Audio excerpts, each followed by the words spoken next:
Welcome back to the National Defense. It's Randy Miller. And back with us is Phil Rosenthal on his elliptical right now. Phil, how are That's you? it. I usually stop working out for interviews, but I know who I'm talking to. I know you guys are going to appreciate it. That's right. Little PT. Yeah, That's it. you got to stay in shape. And like you said, for a guy that eats as much as you do, You gotta, you wow. gotta pay the piper, Well, right? and that's the one when I'm watching somebody feed Phil, I'm thinking, why isn't this guy weigh 1,000 pounds? That's it. Well, here's the other secret. You know how they make a dog food commercial? They don't feed the dog until the commercial. Ah, So right. I'm the dog, and I don't eat until that scene that day. And I know it Yeah, looks like I'm eating a lot. I guess I am, but that one scene, that's one scene out of a whole week's worth of shooting. right, And right. that scene, that's probably all I ate that day. And I don't think I've ever seen you finish something. Exactly right. I share it with the crew. Yeah. Uh, First of all, they're looking at me with their eyes bugging out as I eat the most delicious things in the world. So it'd be cruel not to share it with them. And I'll tell you something else. It's only fun if you can share it. Yeah, right. It's only good if you can share it. I I heard don't you want to be I don't that know guy who just eats while everybody watches. I don't know if it was an Instagram post or something where you were talking about the connection, between food and people, and it's so Yep. true. That is absolutely true.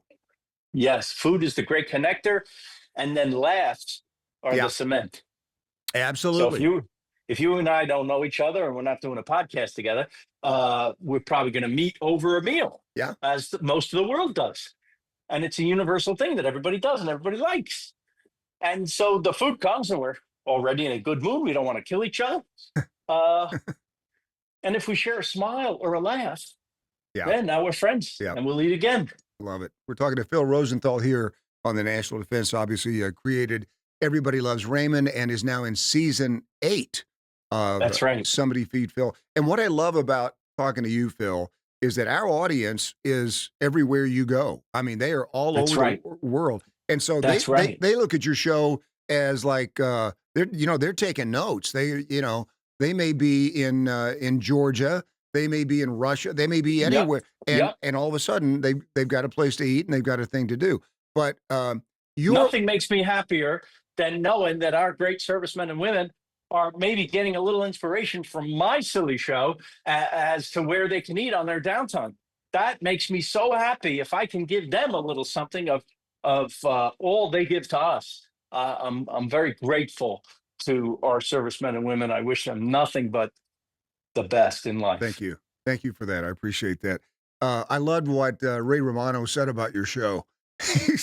He goes, "I've been doing stand-up comedy for 30 years. This guy eats a meatball in Germany. All of a sudden, people are packing the shows that he does." Yeah, I do these live shows all over the world now. Thanks to Netflix, the power of Netflix, the reach of Netflix, right? Uh, People know who I am all over the world. Yeah, And so I do these live shows where I tell funny stories about my career, going all the way back to Everybody Loves Raymond, and then how long it took me to get this show, the food and travel show. They just don't hand these out to anybody. It took me 10 years to get this show after the success of Raymond. wow. And So it's nothing is guaranteed in life, right? We think, oh, now we've made it, so to speak. yeah, No, yeah, not especially if you want to switch lanes like I did. yeah. Well, and I can imagine those talks at Netflix. You coming in and going, "I want to do a food and travel show," and they go, "Good. Are you a chef? No. Okay. Yes, A food critic? No. Uh, yes, yes. Are you someone great looking like Padma Lakshmi? No, I'm not. Are you somebody extremely famous that everybody will know your name? No. No. But So everything works though. thanks. Yeah. The story of Hollywood is every time you watch the Oscars, let's say, and I'm not comparing myself to anything that won an Oscar, but I just happen to notice that every time you watch the Oscars, what's the acceptance speech for the movie, best movie? Nobody wanted this movie, and it took me 10 years to get it Yeah. made. Right. Right. That's just how it is. Yeah. Absolutely. And so my wife and I were watching your wife on the most recent episode, and there was something. Well, first of all, you didn't tell her about while she's eating it, you didn't tell her Yes, there were fish eyes in that dish, number exactly. 1, which is a good move, Good, and smart, it's pro move. It's very a pro smart move. move. Yeah. And then but there was something that she refused to eat. What was that? It was something that you, like, pour it down your mouth or something.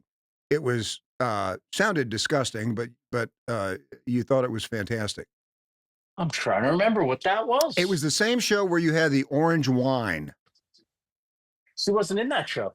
Oh, That was the Tbilisi show. She wasn't there. who was that woman you were with? It could be somebody.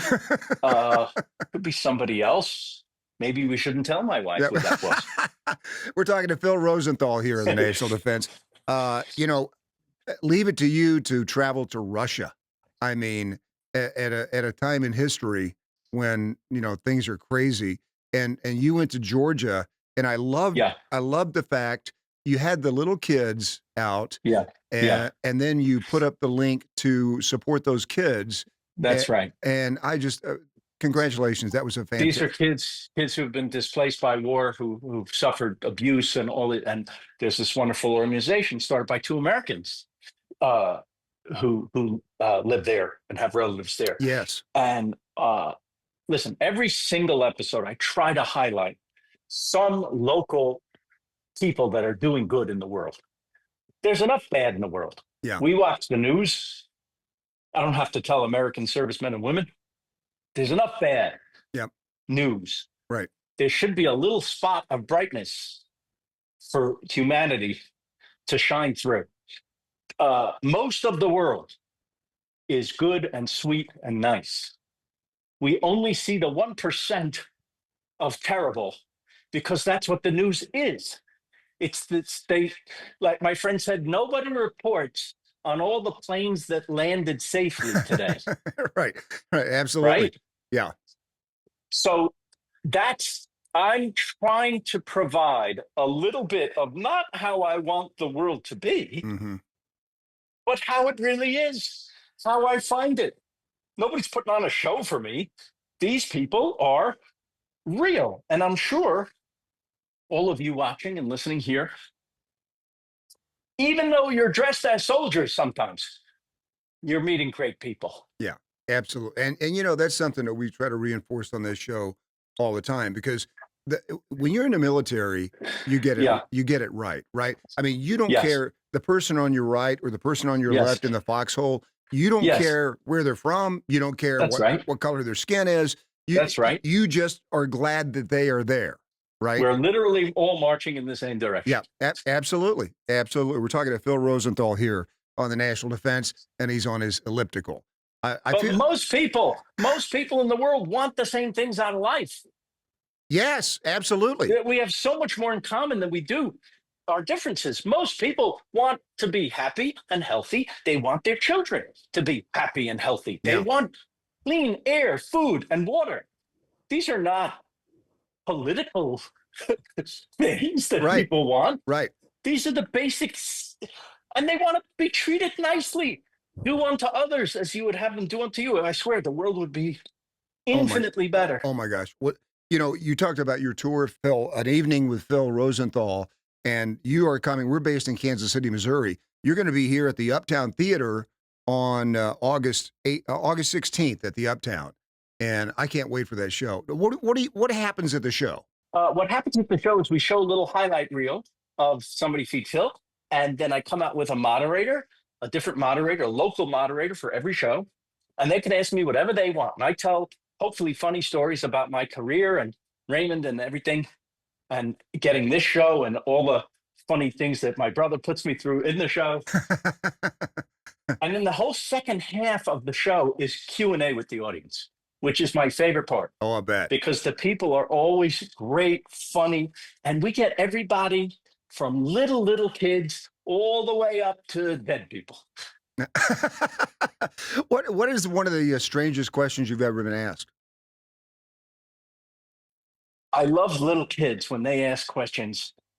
Uh, I was playing a very big theater in New York, the Beacon Theater, sold out the Beacon Theater. Oh, Very sure, proud to sure. sell out the Beacon Theater in New York. It's like the Rolling Stones have played. It's Right. crazy Yeah. that someone would watch me sit in a chair and tell funny stories. But then we do the Q&A, and a little kid gets up to the mic and has been waiting in line to ask this question. What's your favorite color?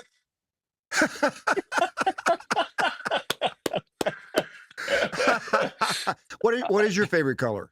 Blue, thank you. So okay. thanks for dressing up for me today. Absolutely. I wore All my in blue. Royals cap for you. Nice. Are you into sports at all? A little bit. I like when the stakes are really high. So like the playoffs we just watched, Oh the yeah. basketball playoffs, Right. Phenomenal. I love when the stakes are high, and I love having a team to root for when that happens. I have to be honest, I'm so busy that I don't really have time to Yeah. follow a team all Right. the way. But when it gets down to playoffs and you're seeing the best of the best try their absolute hardest, who doesn't like that? You know, watching you go to different countries and different places to eat, it inspires me to, when you come to town, I want to take Yes. you on a barbecue tour. Oh man. Why don't we get a camera and go on a Oh, barbecue tour? Because the big debate in Kansas City has always been yes. who has the best Yes. barbecue. There's nobody to solve that better suited than you. You're right. Yeah. I am the best person for this job. Hey, Phil, we have a regular segment on the show called Fan Fun, and we find Yes. the number one fan of whoever Yeah. we're interviewing and let them ask Yes. a couple of questions. So we Great. have Here we somebody, go. Bethany Nesbitt from Overland Bethany. Park, Kansas, is here, Yeah. and Okay. she loves your show. She loves you. Hi, Bethany. How are you? Hello. Oh, thanks, Randy. Bethany. Yes. Hi, Hi. Phil. You're really there. Hi. I am really here. I'm wearing pink though, not blue. I missed the That's memo. all right. I like pink too. Okay, good. And by the way, Phil is not having a seizure.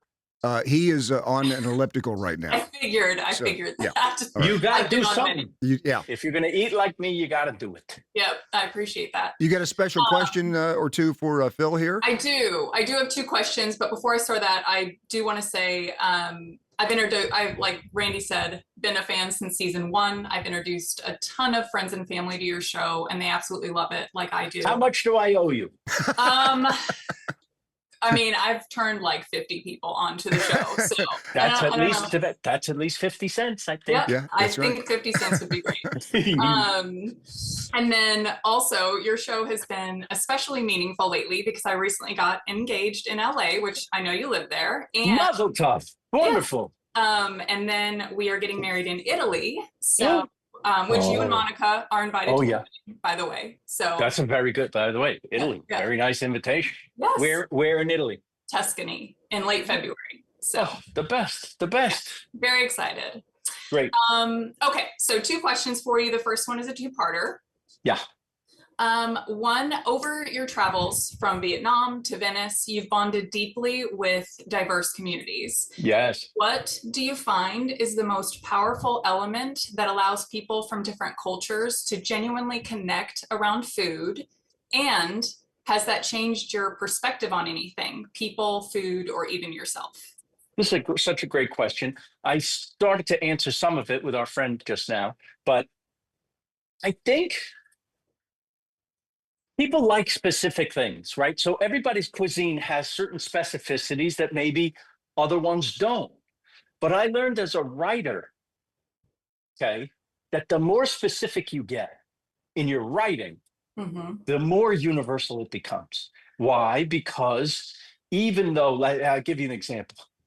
When I was writing the pilot for Everybody Loves Raymond, I put in a real story of something that happened with my parents. I gave them something called Fruit of the Month Club. You know what that is?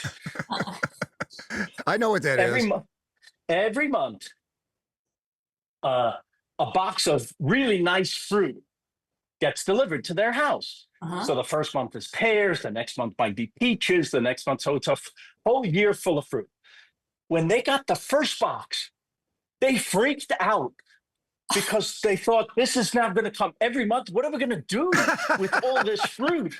Well, I can't talk anymore, my mother said. There's too much fruit in the house. She was so upset.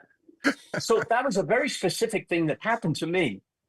But you're laughing because, first of all, it's crazy, yes. But you have something in your life that's identical to that feeling of overreaction to something that you tried to do that was nice and somebody freaked out. Somebody, okay. So when chefs write a recipe, the more specific they make it, the more unique that recipe is, the more unique that dish is, the more people it's going to attract. Because we react to specificities in life. We like detail. We like that there's something a little extra there that maybe I didn't have before, but is delicious. So when I'm with different cultures and experience their cuisines, that's actually what I'm looking for. I'm not looking in Vietnam for them to make me a cheeseburger. I can get that at home. Now, if they do make a cheeseburger and they make it Vietnamese style, oh, now you're onto something. Now it might be this great new addition to the cheeseburger family in my dreams, right?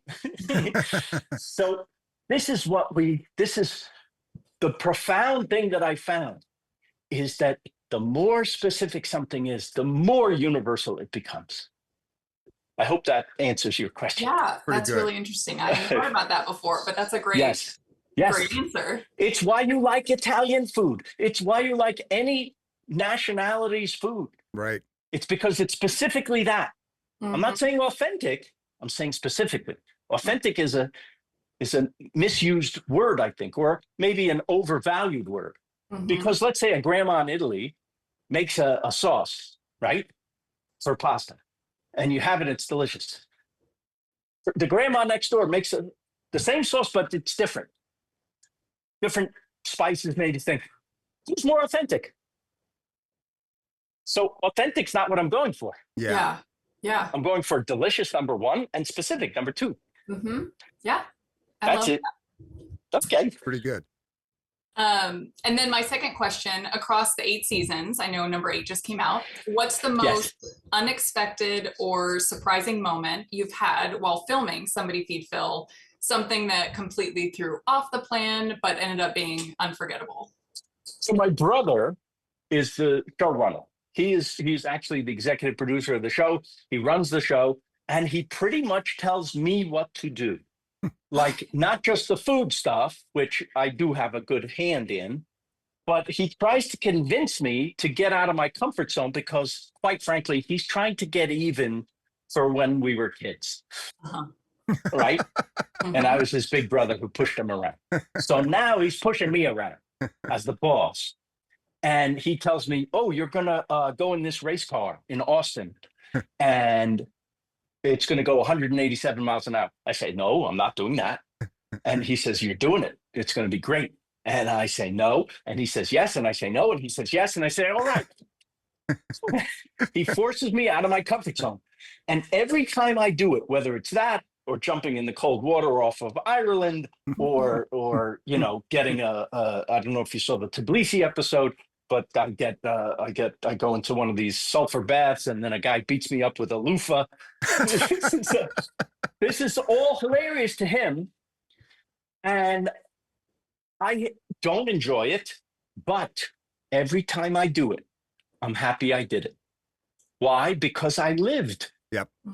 And it wasn't so bad. In fact, the cold water thing, it was excruciatingly cold when I jumped in the sea in the rain at night. It's cold. I don't enjoy that. I'm an old man. But since that day, that was like 7 years ago, every single time I take a shower now, at the end of the shower, I turn the water to full blast cold for 30 seconds. And it's great. And it takes me right back to that moment. And I can't say that I enjoy the shock of it, but after a second or two, you're like, oh, I am now, first of all, very awake. Second of all, I've forgotten all my troubles. And 3, I'm ready for the day. So that is that. So you never know where the lesson is coming from, right? Yep. It's usually in something where you took the baby step out of your comfort zone. I tell people with food, Just try it. I have a kid's book with my daughter. Just try it. It's about a dad who eats everything and his little girl who won't eat anything. And this is my philosophy of life. As long as you're not hurting yourself or anyone else, just try it.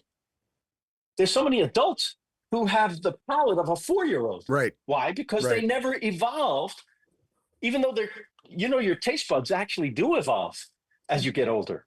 Tastes that you didn't like as a kid, you might now like. So it's worth trying stuff again. You might like it. And what's the worst that can happen? I didn't like it. Right. So what? Right. The journey is its own reward, right? So the tasting is its own reward. Yep. Bethany, try the local stuff. Bethany, great questions. We usually don't allow two-parters on the show, but sorry, I could not. That's fine. No, that's fine. It's all right. Bethany, I forgive you. Thank you. Hey, but now, Phil, you've got to tell Bethany when she's in Tuscany, what should she eat? Where should she go? So there was a show we did in Tuscany, in Florence specifically. It's called the Italy episode of I'll Have What Phil's Having, which was actually the precursor to Somebody Feed Phil. And that was on PBS. You've seen it? Yes. Yeah. Yep. From the very beginning. Yep. I saw that as well. So that's on YouTube now, those first 6 episodes, and Italy is one of them. And you'll see some of the places in Tuscany that we went. I'll have to go back and watch those. That's cool. Sure. You can also go to philrosenthalworld.com where we list every place we go in every episode with their contacts and websites. Okay. I didn't know that. That's great. philrosenthalworld.com. Have you been to Japan? Oh, yeah. I love Japan. So, have you? So, no, but my daughter's going there and her husband and her new baby are going there, you go. Here in, just a few months. And she wondered about Osaka, where I went there for the day. It's really fun. We took a high-speed train from Kyoto. There's a Kyoto episode, and I recommend Kyoto to your daughter. It's a magical place. It's the most serene, beautiful place I've ever been. Watch that episode. And then we also did one of the PBS show we did in Tokyo, and you can see that too. But Kyoto, wow. I can't wait to go back there. Well, I can't wait for you to get to Kansas City because hopefully you can finally solve that problem of the best barbecue in Kansas City. Bethany, is that not a problem? It is, but then there's also the problem of just Kansas City versus Texas. I don't know if I should say Randy, but I'm also from Texas, so I keep that in mind. But yes, to answer your question, Randy, it is a problem. So can you tell me a couple of your Kansas City picks? Both of you? Who do you like, Bethany? Slaps is my favorite. Okay, I haven't tried Slaps. Slaps is that favorite. new? It's a newer place. Yeah. Yeah, and then Joe's KC I love, but I would say those two, and then Q39 is on the more elite echelons of barbecue. Elite. Yeah. Well, do we want elite when we're having barbecue? Well, I mean, Jack Stack. I don't know, Randy. Is that yours? I like Jack Stack. I love Joe's Kansas City. It used to be called Oklahoma Joe's. It's out of a gas station, Phil. And this I've heard of. This I think I have to try no matter what. Yeah. That's the old school favorite, right? Yep. They've got the Z-Man sandwich that comes with onion rings on top. They sell them out at the K at the ball games now, and it's. I mean, you need to eat that on an elliptical. On the way to your doctor. Exactly. Hey, I understand. Bethany, great job. Phil, thank you so much, man. Thanks for taking the time. You're both delightful. I hope to see you both in Kansas City. We'll go to at least one of those places, Absolutely. right? Absolutely. Yeah. And I'll see you at the show. All right. Thank you, Phil. Thank you. Bless you both, and all our armed servicemen and women love you. Thank you. Thank you so much. We'll be right back here on the National Defense.